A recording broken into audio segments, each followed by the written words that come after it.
The 2014 Norwich University men's rugby team will look to some new faces on the back line to continue to push the program forward. The Cadets posted a record of 2-5 last fall and qualified for the NECRC playoffs, falling in the first round at Rhode Island. The Cadets returned 19 players from last year, including 7 starters. We sat down with head coach Bob Wegler to talk about last season and what he expects from his team this season.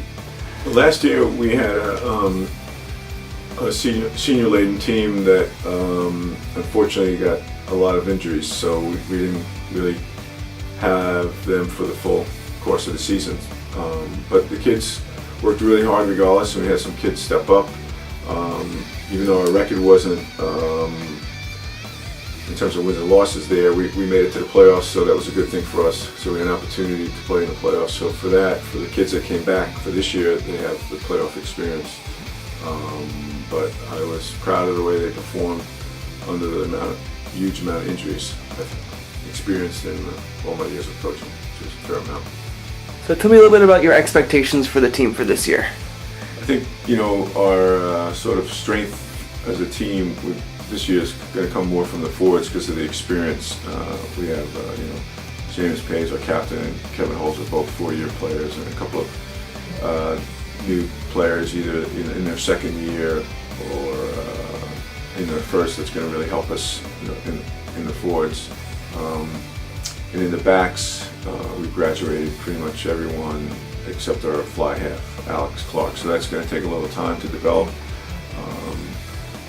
So as we develop the back line and they get more experience, I think our team's going to be more 15-man rugby.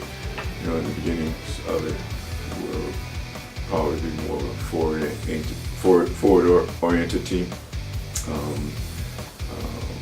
But I'm really looking forward to this team, who's shown really good promise in practice. Very coachable group.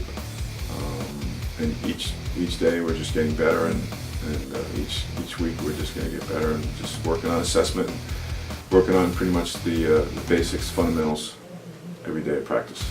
We also had the opportunity to speak with senior captain Seamus Page to talk about both last season and this season. Last year was kind of disappointing. We unfortunately had a lot of injuries to senior class, especially towards the end of the season. We did make our conference playoffs, but unfortunately lost in the first round. One of the benefits of that, though, is that we had a lot of young guys towards the end of the season who were able to come in and play, and they're really stepping up this year, so it helped for development. You mentioned some of the young guys from last year stepping up. What are some of your expectations for the team this year? We just scrimmaged Bishop's University from Canada, and we have played a really close match against them. They're usually they're a D1 school from up there, so expectations are pretty high. I think we just got to build up every week, get better and just work hard every week to improve, and hopefully get a lot of wins this year. The Cadets conclude their preseason with a friendly match on September 6th at home versus Brown at 1 p.m. Their regular season opens on September 13th when they travel to face the Coast Guard Academy. That match is set to start at 1 p.m. This video was presented by the Norwich Sports Information Department.